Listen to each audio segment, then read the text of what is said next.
Oke guys, welcome back to Cakra Diva Reinkarnasi dalam pembahasan alur cerita Donghua Renegade Immortal episode ke-50. Seperti biasa sebelum masuk ke pembahasan episode kali ini, kita review dulu episode sebelumnya di mana Wang Ling melanjutkan misi balas dendamnya untuk memusnahkan anggota inti keluarga Teng dengan menghabisi Teng 2, Teng 3, dan Teng 4. Di sisi lain, Teng Huayuan akhirnya mengetahui kalau sosok pemusnah keturunannya adalah Wang Lin, sehingga dia segera mengeluarkan perintah untuk membangunkan Teng 1 dari tempat persemayamnya. Di episode kali ini kita akan melihat bagaimana pertarungan Wang Lin melawan Teng 1, di mana nantinya Wang Lin akan dibuat cukup kerepotan untuk mengalahkan sosok yang satu ini. Tanpa lama-lama langsung aja kita terobos satu.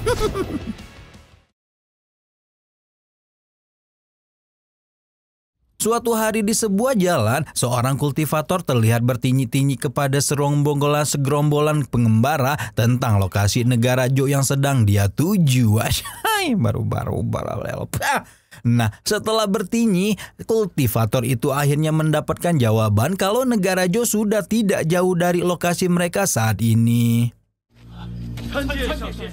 Hanya saja di negara Jo terdapat sebuah lokasi yang disebut lubang lumpur hitam, di mana tempat tersebut dikenal sangat berbahaya dan jarang dilewati oleh manusia panah maupun oleh para kultivator. Oleh sebab itulah kultivator itu disarankan untuk tidak melewati area lubang lumpur hitam demi keselamatannya.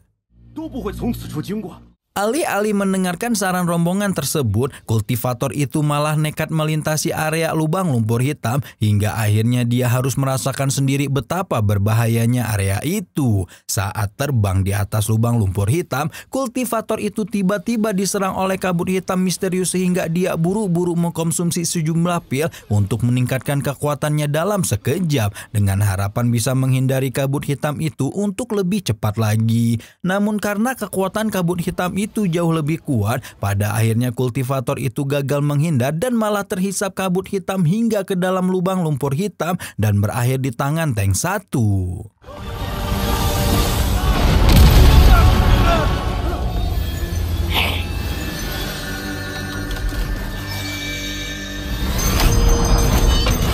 Selang beberapa waktu, Wang Ling juga akhirnya tiba di area lubang lumpur hitam dan menyadari kalau tempat itu merupakan tempat Teng 1 berkultivasi. Sambil mengamati area itu, Wang Ling teringat percakapannya dengan ketua sekte lembah Wufeng terkait tidak adanya penjagaan di wilayah pertama nadi spiritual milik keluarga Teng, yaitu lubang lumpur hitam.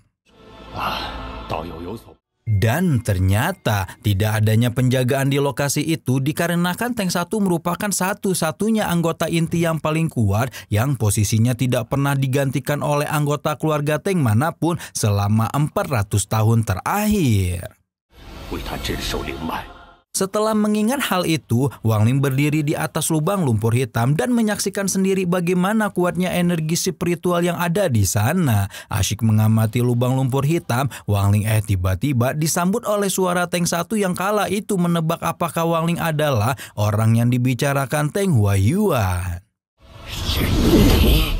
Mendapati sambutan semacam itu, Wang Ling akhirnya segera bertindak dan meminta Teng 1 untuk keluar saat itu juga. Wang Ling bahkan menembakkan petir merah rana ekstrim ke dalam lubang lumpur untuk mendesak Teng 1 keluar untuk menghadapinya. Di sisi lain, petir merah rana ekstrim Wang Ling itu membuat segerombolan pengembara terlihat sangat ketakutan dan berharap supaya makhluk abadi yang ada di lubang lumpur hitam bisa sedikit lebih tenang. Berbeda dengan rombongan itu, Iblis Suligao justru memuji-muji kehebatan Wang Ling yang bisa mendesak kultivator sekuat Teng 1 supaya keluar dari tempat kultivasinya. Namun sesaat kemudian, iblis pertama Wang Ling ini tiba-tiba jadi ketakutan ketika mendapati petir merah Wang Ling dapat ditangkis dengan mudah oleh sosok Teng 1 yang keluar dari lubang lumpur dalam wujud menyeramkan.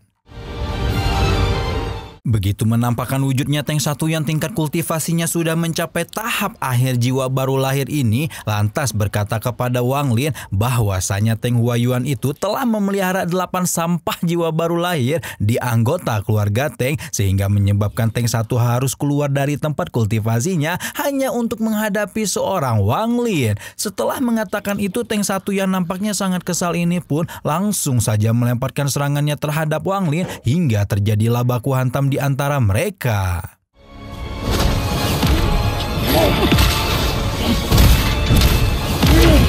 Selama baku hantam berlangsung, Wang Lin menyadari betapa cepat dan kuatnya gerakan Teng 1 sehingga dia mulai khawatir kalau sosok tersebut akan sulit untuk dikalahkan. Wang Lin pun berusaha sekuat tenaga untuk menghindari serangan dari Teng 1 dan mulai menggunakan larangan naga hitam untuk menyerang balik Teng 1.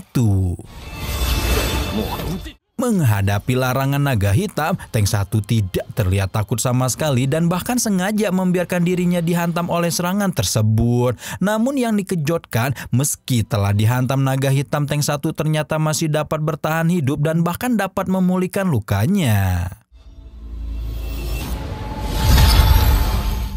Mendapati Teng 1 mampu bertahan dari serangan naga hitam, Wang Lin akhirnya memahami kalau sosok Teng 1 ini tidak takut dengan petir merah ranah ekstrim dan juga memiliki tubuh yang sangat keras. Namun meski demikian, tubuh Teng 1 ini masih dapat terluka oleh serangan yang berasal dari bendera larangan meskipun dia dapat memulihkan lukanya dalam waktu yang singkat. Tak mau membiarkan anggota keluarga Teng sekuat Teng 1 berlama-lama hidup di dunia, Wang Lin akhirnya melemparkan serangan lain yaitu larangan 10.000 pedang. Berhubung larangan 10.000 pedang juga masih belum bisa menumbangkan Teng 1, Wang Lin kembali melemparkan serangan lain dengan mengandalkan harta pusaka berupa sarung pedang. Tindakan tersebut sempat menghancurkan tubuh Teng 1, tetapi setelahnya tubuh Teng 1 itu mendadak bisa pulih lagi seperti sedia kala. Setelah pulih, Teng 1 kemudian melemparkan serangan balasan kepada Wang Lin hingga membuatnya tercebur ke lubang lumpur hitam. Namun meski demikian, Wang Lin ternyata masih bisa bertahan hidup sehingga menyebabkan Teng 1 cukup kagum dengan kehebatan Wang Lin.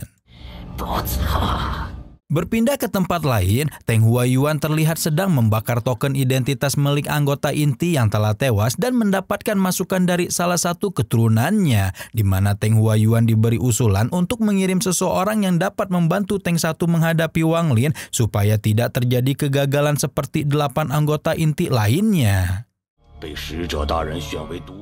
Namun ternyata Teng 1 menolak usulan tersebut dan percaya penuh pada kemampuan Teng 1 yang kultivasinya sudah mendekati ranah formasi jiwa. Terlebih lagi Teng 1 juga merupakan satu-satunya objek uji coba yang dipilih langsung Tuan Utusan Menara Surga. Berdasarkan bakat langka serta segala keistimewaan yang dimiliki oleh Teng 1, Teng Huayuan terlihat sangat yakin kalau Teng 1 akan bisa mengalahkan Wang Lin selama tingkat kultivasi Wang Lin belum mencapai tahap formasi jiwa. Sementara Teng Huayuan sangat yakin akan kekalahan Wang Lin sendiri masih terlihat menghindari serangan Teng 1 yang sangat begitu kuat dan mulai mencari-cari cara untuk menemukan kelemahan dari sosok Teng 1. Dia pun mengambil segenggam akar spiritual yang ada di lubang lumpur hitam lalu memeriksanya dengan seksama. Setelah melakukan pemeriksaan, Wang Lin akhirnya mengetahui kalau akar spiritual dari manusia biasa di negara Zhou ternyata juga terkumpul di lubang lumpur hitam dan menjadi pasokan energi spiritual untuk kultivasi Teng 1. Selain itu, tubuh Teng 1 itu juga diketahui terbentuk dari akar spiritual, di mana orang tersebut telah menyempurnakan tubuh sepenuhnya dan mengandalkan nutrisi dari akar spiritual di lubang lumpur untuk bisa hidup kembali. Dan jika ingin menghabisi Teng 1, maka Wang Lin harus memutuskan hubungan antara lubang lumpur hitam dengan tubuh Teng 1. Sementara Wang Lin baru menemukan cara untuk menghabisi Teng 1 jauh di atas lubang lumpur hitam, Teng 1 tampaknya sudah tidak sabar ingin lanjut bertarung dengan Wang Lin sehingga dia melemparkan satu serangan untuk memancing Wang Lin keluar dari lubang lumpur. Namun alih-alih mendapatkan Wang Ling keluar, Tank 1 malah mendapati adanya larangan yang dipasang Wang Ling di sekeliling lubang lumpur. Tak lama setelahnya, Tank 1 melihat Wang Ling keluar sembari menembakkan larangan iblis penyegel alam baka yang seketika mampu membekukan seluruh area lubang lumpur termasuk akar spiritualnya.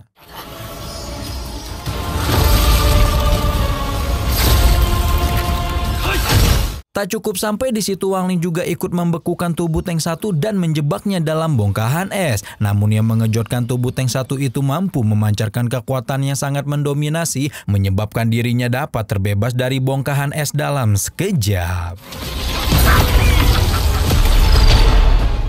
Selain dapat membebaskan diri, niat bertarung Tank 1 juga jadi semakin meningkat sampai-sampai dia nekat menggunakan jurus tempur yang tidak pernah dipergunakannya selama 400 tahun terakhir. Mengandalkan jurus tempurnya itu, Tank 1 tanpa ragu menyerbu Wang Ling hingga baku hantam sengit pun kembali berlangsung.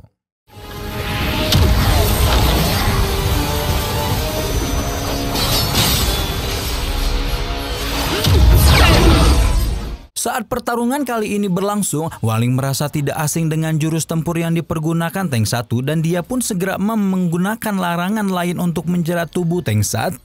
Setelah tubuh Tank 1 benar-benar tidak bisa berkutik di bawah kekuatan larangan itu, Wang Ling menggunakan cermin perunggu untuk menyerang lagi hingga akhirnya dia mendapatkan penglihatan bahwa di dalam tubuh Tank 1 terdapat satu tetesan cairan merah dewa kuno. Sementara Wang Ling mendapatkan penglihatan itu, Tank 1 justru tampak terkagum-kagum dengan adanya pusaka cermin perunggu yang telah dimiliki oleh Wang Ling. Meskipun Tank 1 sempat dibuat kagum pada kehebatan cermin perunggu, tentu saja dia tidak tinggal diam untuk menghadapi Wang Ling, di mana seketika Tank 1 melancarkan serangan untuk membalas perbuatan Wang Ling. Tapi pada saat yang sama, aksi penyerangan itu justru dimanfaatkan Wang Ling untuk mengambil setetes cairan merah dewa kuno yang ada di dalam tubuh Tank 1.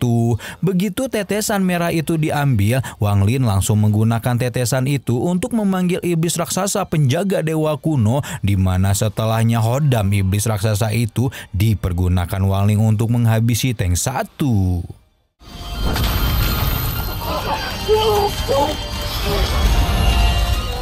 Tanpa disadari, aksi Wang Ling yang memanggil iblis raksasa penjaga dewa kuno untuk menghabisi Tank 1 ini ternyata diam-diam diamati oleh Tuan Utusan Menara Surga yang bernama Lin Yi. Melihat Wang Ling dapat memanggil iblis raksasa penjaga dewa kuno, Lin Yi pun menunjukkan ketertarikannya terhadap kemampuan Wang Ling.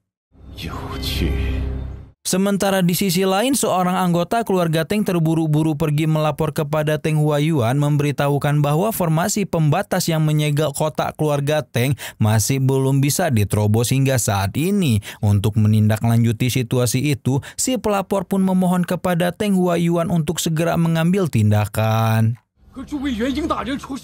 Dimohon segera bertindak, Teng Huayuan malah merespon dengan sikap kasar seolah mengungkapkan kekesalannya yang terus dipersulit oleh aksi balas dendam Wang Ling. Teng Huayuan terlihat lebih kesal lagi ketika mendapati token identitas milik Teng 1 hancur di depan matanya yang menandakan bahwa Teng 1 telah masuk ke jalur VIP lewat neraka. Kebalik ya, masuk ke neraka lewat jalur VIP. Sesaat kemudian Teng Huayuan menurunkan perintah untuk segera mengumpulkan anggota keluarga Teng yang tersisa dan juga meminta anggota inti yang tersisa untuk mengaktifkan formasi besar pelindung sekte. Selesai memberi perintah, Teng Huayuan menatap kejam kepada bayang-bayang Wang Ling yang entah bagaimana muncul di langit kota Teng. Wang Ling. Nah, di episode minggu depan ya kita bakal ngeliat baku hantam seru nih ya antara Teng Huayuan melawan si kakek Dajjal itu melawan Wang Ling ya, dan tentunya Wang Ling bakal membabik buta ya guys ya, karena dia benar-benar bakal ngebabat habis siapapun itu orang yang ngelindungin Teng Huayuan guys, bahkan itu yang istana surga pun dibabat habis edan pokoknya mah.